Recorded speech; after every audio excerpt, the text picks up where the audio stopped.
passif avec n'importe quel système constructif finalement. Là, ce qui était intéressant sur ce projet, c'est d'avoir poussé aussi la démarche à utiliser des matériaux aussi un peu plus biosourcés et d'avoir aussi fait un bâtiment passif. Toiture végétalisée avec une implantation de panneaux solaires photovoltaïques.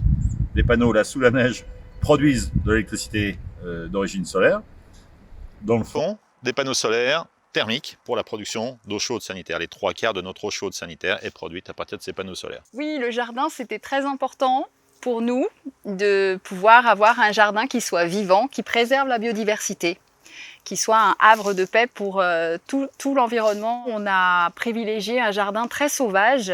C'est un peu l'esprit d'une forêt-jardin. On essaye de faire en sorte que la faune se sente bien dans notre jardin et puisse y trouver à manger et des coins pour se reproduire. Hey gringo, il est pas beau mon compost?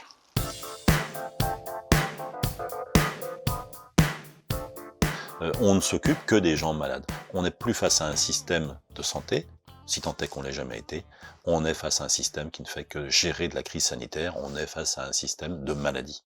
Et nous-mêmes soignants, on n'est plus dans cette prévention, dans cette promotion de la santé, ou trop peu.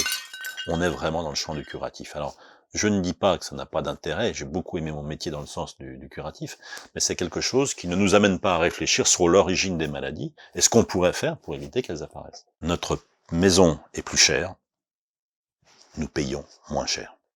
Il faut ensuite trouver des solutions pour traiter cette éco-anxiété. La première chose à faire, c'est d'agir. Les leviers d'action sont nombreux. Parmi eux figure l'habitat. Un sujet facile à aborder ?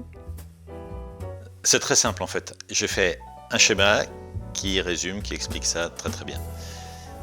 Bon, blague à part, c'est peut-être pas si simple que ça.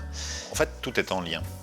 Donc c'était normal d'intégrer l'habitat sur l'eau, sur l'air, sur les rayonnements, sur la santé, sur tous ces sujets qui sont vraiment interconnectés. C'est absolument fondamental d'avoir une vision globale. Et je pense grâce à nos générations, mais aussi aux générations futures, on va pouvoir travailler main dans la main pour un avenir commun. Ainsi, je fais ma part.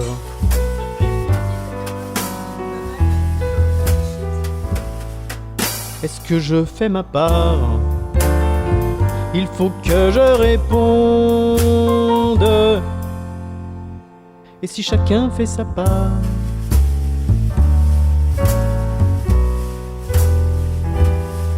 Nous éteindrons l'incendie du monde. Goutte à goutte la vie, c'est cool. Goutte à goutte la vie. C'est cool.